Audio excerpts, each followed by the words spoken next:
రంగారెడ్డి జిల్లా చేవెళ్ల. దేశం బాగుండాలంటే బీజేపీకే ఓటు వేయాలి. చేవెళ్ల అసెంబ్లీ నియోజకవర్గానికి చేవెళ్ల ఎంపీపీ విజయలక్ష్మి రమణారెడ్డికి చెందిన పలువురు బీఆర్ఎస్ నాయకులు గురువారం బీజేపీలో చేరారు. చేవెళ్లలో కేజీఆర్ ఫంక్షన్ హాలులో బీజేపీ పార్టీ చేరికల కమిటీ ఇన్ఛార్జ్ మాజీ ఎమ్మెల్యే ఈటెల రాజేందర్ కండువా కప్పి వారిని పార్టీలోకి ఆహ్వానించారు.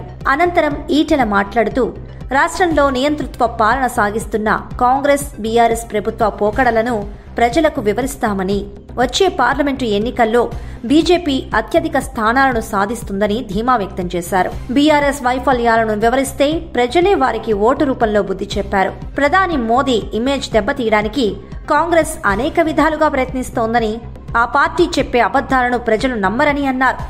ఇక ఈ కార్యక్రమంలో చేవెళ్ల మాజీ ఎంపీ కొండా విశ్వేశ్వర్రెడ్డి, మాజీ ఎమ్మెల్యే కేఎస్ రత్నం, బీజేపీ నాయకులు పాల్గొన్నారు. యునైటెడ్ అరబ్ ఎమిరేట్స్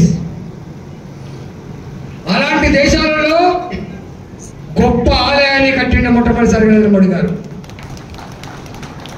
ప్రపంచంలో మతాలు వేరు కావచ్చు కాక, సంస్కృతులు సాంప్రదాయాలు వేరు కావచ్చు కాక, కానీ ఈ దేశాలలో మా భారత జాతి బిడ్డలు కూడా బతుకుతున్నారు. ఇక్కడ వాళ్ళ విశ్వాసాలను గౌరవించవలసిన అవసరం ఉందని చెప్పి భావించి మొట్టమొదటిసారిగా ఆ దేశంలో రాజులు ఒప్పించి గొప్ప ఆలయాన్ని కట్టి అక్కడి ప్రజానికానికి అంకితం చేసిన బిడ్డ నరేంద్ర మోడీ గారు అని మర్చిపోతారు. ఇక్కడ మనం ఇది చూసి ఆనాడు పరాయి దేశస్తులు మన మీద దాడి చేసి మన గుళ్ళను ధ్వంసం చేసిండ్రు, మన సాంప్రదాయాన్ని ధ్వంసం చేసిండ్రు, మన కోటలు కొల్లగొట్టిండ్రు, మన స్త్రీలను చెరిసిండ్రు. ఆనాటి ఆనవాళ్ళల్లో గొప్ప ఆనవాళ్ళు రాముడు పుట్టిన అయోధ్య. ఆనాడు ఎల్కే అద్వానీ గారు దేశమంతా పర్యటించిండ్రు రథయాత్రతో. మా ఆలయం కూలగొట్టబడ్డది.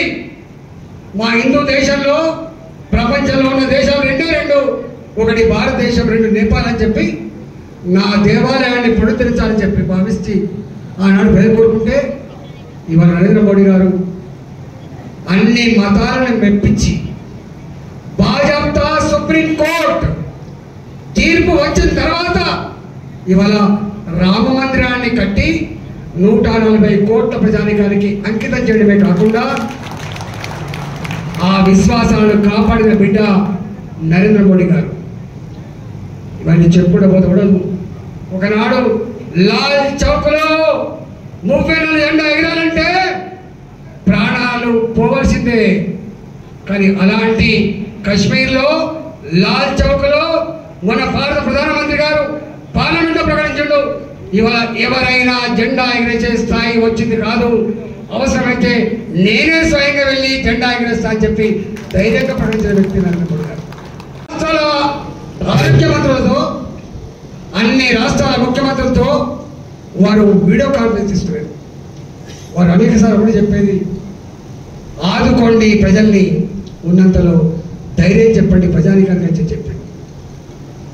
మనకు ఆక్సిజన్ లేదు, మనకు ఐసీయూలు లేవు, బెడ్లు లేవు, సాధారణమైన డాక్టర్లు లేవు, పీపీకి ఇట్లాంటి తెలియదు.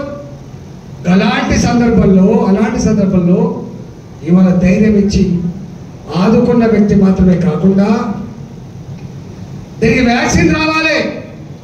ప్రజలు భయప్రాంతాలకు గురవుతున్నారు, కంటి మీద కొడుకులకు కూడా పోతుందని చెప్పి భారతదేశం అనే పేద దేశం అని, ఎదుగుతున్న దేశం అని చెప్పేటువంటి ఈ రోజుల్లో ప్రపంచానికే వ్యాక్సిన్ అందించిన దేశం భారతదేశం అని చెప్పి ఆ నిలబెట్టిన ఘనత ప్రధానమంత్రి హోదాలో హైదరాబాద్కి వచ్చి ఆ వ్యాక్సిన్ ఉత్పత్తి చేసినటువంటి కంపెనీలను అభినందించి పేద ప్రజానికానికి ఉచితంగా వ్యాక్సిన్ అందించి ఆదుకున్న బిడ్డ నరేంద్ర మోడీ గారి విషయం మర్చిపోవద్దు.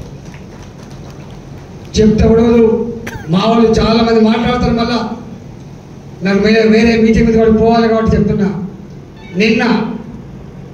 నిన్న పేద రైతాంగానికి సంవత్సరానికి ఎకరానికి 6,000 రూపాయలు అందించే విషయం కావచ్చు. ఇట్లా చెప్పుకుంటూ పోతే చాలా ఉన్నాయి.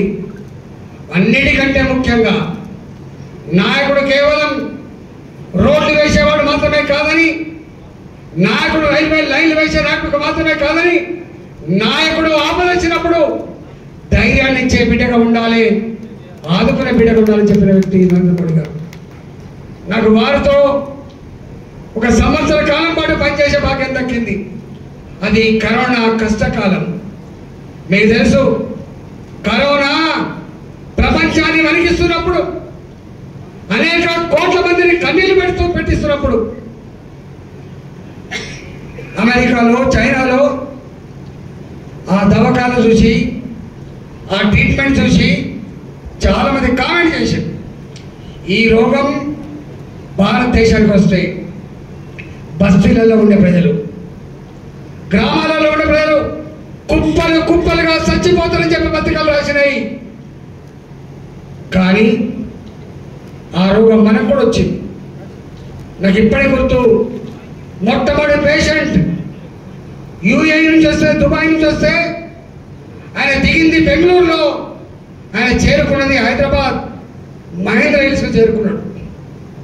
కరోనా పేషెంట్ వచ్చినట్టు, ఆ కరోనా పేషెంట్ వచ్చినాడని చెప్పి మొత్తం సున్నం సలీన్లు, బ్లీచింగ్ పౌడర్ సలీన్లు, చుట్టుపక్కల ఇళ్ళ వాళ్ళు కిటికీలు కూడా తెరవలే, ఎవరు పోతలేరు.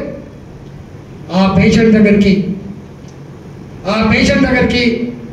మొట్టమొదటిగా గాంధీ హాస్పిటల్ చేంజ్ చేయించి నేను పోయి పలకరించిన, బిడ్డ దీనికి మందు లేదట, బిడ్డ దీనికి వ్యాక్సిన్ ఇప్పుడే రాదట, ధైర్యమే మందట అని చెప్పి ధైర్యం చెప్పినటువంటి సందర్భం నాకు తెలిసి దేశంలో మొట్టమొదటిసారిగా ఒక మంత్రిగా ఆ పేషెంట్ కలిసినటువంటి అనుభూతి నాకే దక్కింది. వారు బంధుమిత్రులు వచ్చిన వాళ్ళ కొడుకులు, వాళ్ళ బావ కొడుకులు, వాళ్ళ మరి అందరూ వచ్చినట్టు చూస్తున్నా, వారితో పాటుగా అనేక మంది వచ్చారు. ఇవాళ నేను ఒకటే పిలుపునిస్తున్నా, ఆనాడు తెలంగాణ ఉద్యమంలో రాజకీయాలకు, జెండాలకు తావు లేదు. ఇవాళ కూడా రాజకీయాలతో, జెండాలతో సంబంధం లేదు. మనకుండే సంబంధం భారత కీర్తి పతాక ప్రపంచ చిత్రపటం మీద రెపరెపలాలంటే కమలం పువ్వు గుర్తున్నావు భారతీయ జనతా పార్టీని, విశ్వేశ్వర రెడ్డిని, నరేంద్ర మోడీ గారిని ఆశ్రయించమని చెప్పి కోరుతూ సెలవు తీసుకున్నా. జై తెలంగాణ.